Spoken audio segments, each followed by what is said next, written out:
everyone, welcome to Chef Sweetie. We are still stay at home from coronavirus, and I hope everybody's doing all right and stay away from this awful disease. Today I'll be making which is it's an Assyrian meatballs and broth. It's called I think Kiftaneh or Kiftaneh or Kifteh Yaryana, I think. Well, the story behind this one, we got invited to some people's house many years ago, almost 30 years ago. I was very young at the time, and for the first time I saw these served on a table, and I asked my mother, what's this, because she never made this one. She said it's called the Kifteh Yaryana, and they were delicious.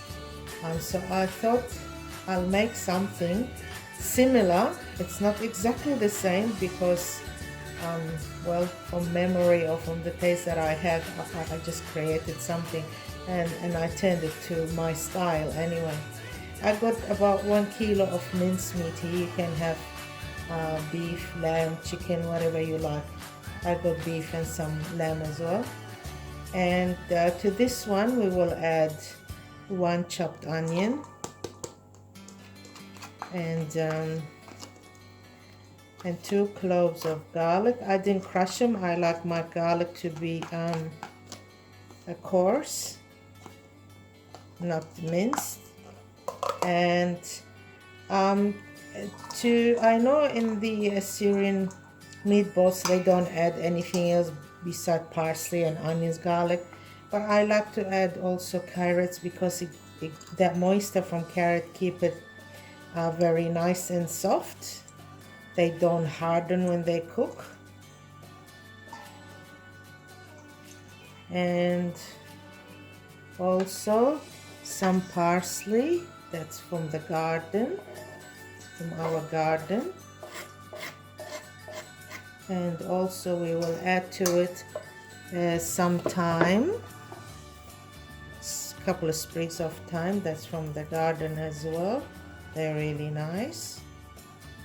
And also you have to add some dry oregano. If you got fresh oregano, it's even better.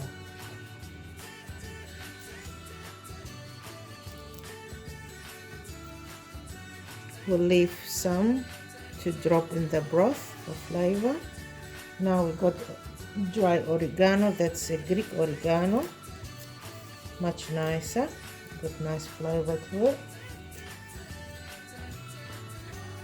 This is how my mother used, like making normal kifteh, so I'm just assuming the other ones are very similar. I've made them before and they're really nice this way. Now okay, and we'll use some salt. Look, salt and spices as per your liking, because I don't use salt that much, so, and spices use as much as you want. I got here mixed spices, which is Baharat, and we got black pepper and some paprika.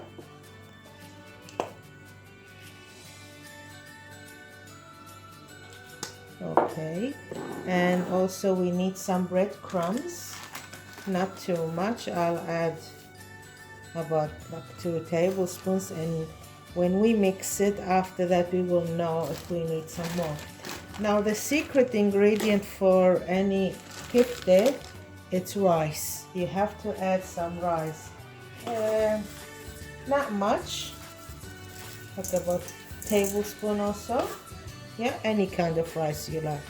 And now I'll mix them together, and then I'll get back to you. I'll add some olive oil as well to keep them moist, because the meat is very lean. Now the difference between the Assyrian kifteh and the Italians, The Italians will be using egg and cheese, but with Assyrian there's no cheese or egg in it. Okay, I'll mix it. Will take a while. Look, I didn't want to waste your time and make the video too long by showing you how to peel and chop and grate. You all know how to do these things, so all you need to know what ingredients goes in to this recipe. So I'll mix everything nicely now, and I'll be back. Don't go away.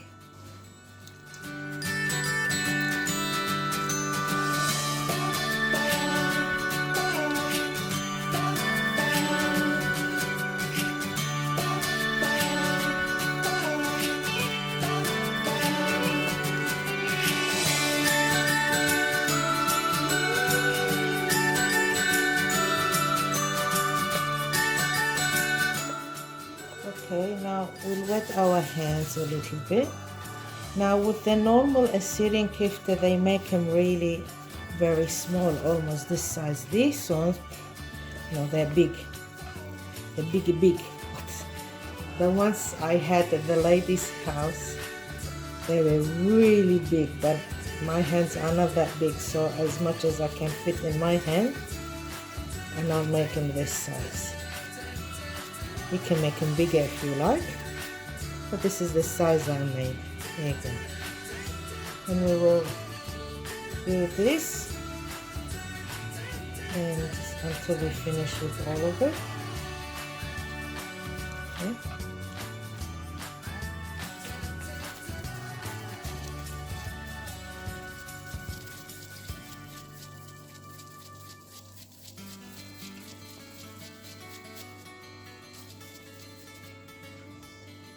I just finished rolling them, and from 1 kilo of meat we got about 14 meatballs. This is good for a larger family to cook it all in one go. For myself, because it's just my husband and myself, I'm gonna cook only 6, and I'll freeze the other ones for another time. Okay, we move to the stove now.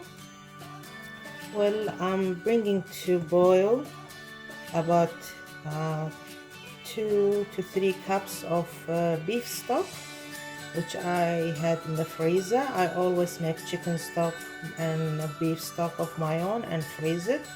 I don't like to use the one from the store because they're very salty, and I don't know what the other chemicals they add to it.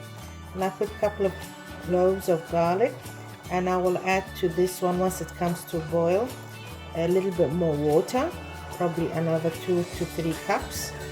And so we'll wait for it until it comes to boil. And once this is ready and the boiling water is there, you have to wait for it until it comes to rapid boil before you add your meatballs, otherwise it will collapse. Once the meatballs are cooked, which you will know they will start floating, you will add, I usually add a couple of carrots, that's medium-sized carrots, and 2 medium-sized potatoes. And right at the end, once potatoes as well and carrots are cooked, I add some beans. You can add chickpeas, but I found that beans much nicer. This is butter beans, 1 can of butter beans. You can cook your own beans, it's up to you, but I found it easier this way.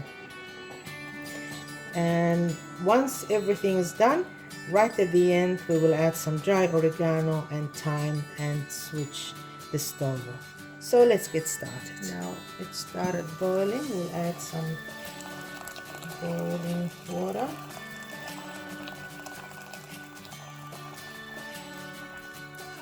Okay, that will do.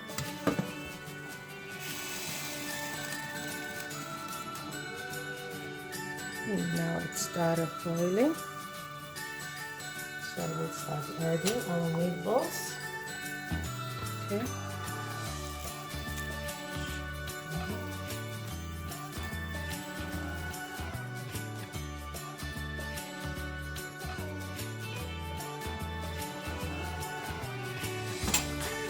Just gently Move them so they won't stick to the bottom. Sticking.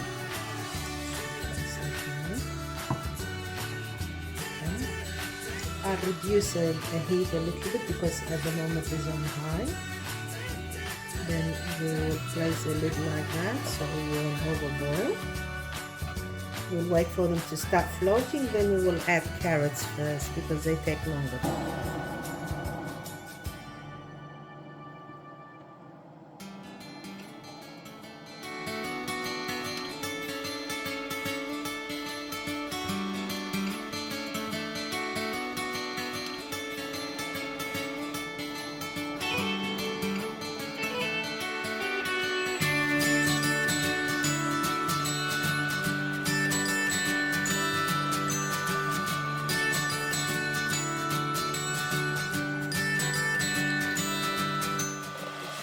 Ready, but if you think the broth is a little bit runny, what do you do to thicken it? I've got here 1 tablespoon of cornstarch.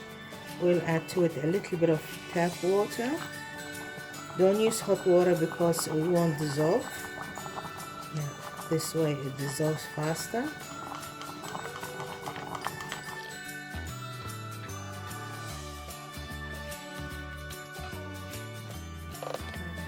The sprigs of thyme.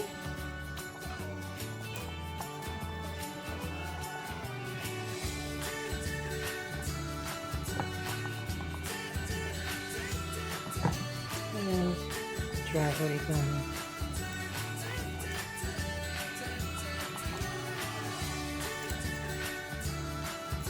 And it's almost ready. Bon appetit! I hope you will try this recipe at home. It's really nice for those cold winter months. It's start cooling down here in Australia, so I thought it would be nice. Thank you very much for watching. Bon appetit! Bye!